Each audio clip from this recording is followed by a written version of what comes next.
Western countries are taking the utmost efforts to make sure that there is a tactical defeat of Russia on the field. But we have made sure that our aim is denazification and demilitarization of Ukraine. But as far as demilitarization is concerned, soon Ukraine will stop actually using its own equipment. Everybody knows what they're using, and it's all brought in from outside. But I think that the Ukrainian armed forces has no chances at all. I have no doubt about that at all. Thank you very much.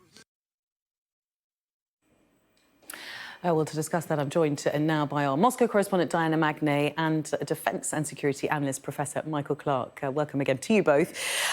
Diana, for those people who might not be across what this event is, what is this St Petersburg Forum? Well, it's the main kind of economic showcase moment for Russia every year. It's something that the Kremlin puts a lot of store in and invites a lot of international guests to try and drum up business, that kind of thing. He spoke for 1 hour, 22 minutes on economic matters. And then in the Q&A, things took a slightly different turn. And he said what you just heard about the Ukrainian counteroffensive, that it essentially stood no chance of succeeding. And then, bearing in mind this is an economic forum, something really quite bizarre happened in that he decided to play a piece of really horrific footage from World War II, essentially talking about, it was sort of pogroms of Jewish people in Ukraine by Bandera, who is sort of his bugbear in Ukraine, and saying we are obliged to fight against a country that still protects these kind of people. I mean, bearing in mind this is an economic forum, that was a very weird twist and clearly choreographed in advance. Yeah, very strange, and particularly, I guess, for us, for the sort of international media, we were watching really with a view on what he might say about Ukraine. Were you surprised by that, Michael? Surprised by how far it went. It was the Baba Yar massacre, which is this awful massacre. It was as graphic as you like. And he was talking about the fact that, you know, this shows what we're up against. We're up against the same old Nazis, and that Zelensky isn't really a proper Jew. They used to call him the little Jew because, you know, when he was making fun of them before he became president, when he was just a comedian. And he's not a proper Jew anyway. He's not representative of the Jewish communities. They got into the Semitic issue as well. And it was wildly abusive. And again, it's part of Putin's message that this isn't really about the conquest of Ukraine. This is about cleansing Ukraine of the Nazis, who are led by the Nazis in Europe, who are led by the imperialists in America, and that we, Russia, are standing for civilization. He's made this whole war into a war for the future of civilization, with Russia as the centre point. And it's an alternative reality to the one the rest of us live in. And Diana, you're just back from Russia. Is that how it's being taken in Russia by the people?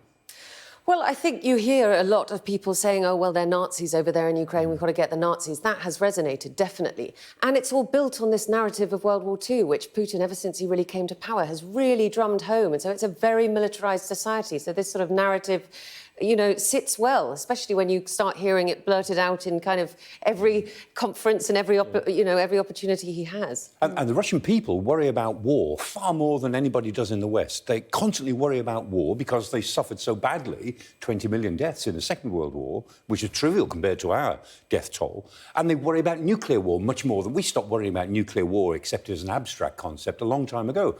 But in Russian society, the prospect of war and the prospect of a nuclear war never seems all that far away. And it's a sort of a paranoia which it's easy for the Putin regime to play on. And has fed, I think, yeah. Yeah. Well, and given, as you said, that it was an economic forum, he was very upbeat about the Russian economy. He said in April the GDP grew 3.3% in annual terms. We're among the leading economies of the world. I mean, all stuff we would expect him to say, that he'd responsible, balanced monetary policy. On questions like the sanctions and on foreign businesses leaving Russia, how was he able to try and present Russia in a good place right now? Because economically it is doing OK. And actually, if you walk around Moscow, you do see a lot of Western businesses still operating. And now you see, for example, Inditex, who runs Zara, things like that, they've opened a whole lot of new branches there under Russian names, probably with goods that are produced in Russia. There is still a lot of business, Western business in Russia, which is, you know, I didn't expect that when the war began, but it is still there. And it has encouraged some sort of domestic private enterprise too, which he was really trying to emphasise today. Yeah, I mean, he obviously has to put a pretty brave spin on this kind of thing, but I think he and we have all been surprised at how the economy has managed to fare over the last 15 months. All right, well, it's a big economy. That's the point. It's not very vibrant, but it's a big economy, so you can't bring it down quickly, and it shouldn't be brought down quickly. So it'll bob along as it is doing, and it's cash rich because of energy.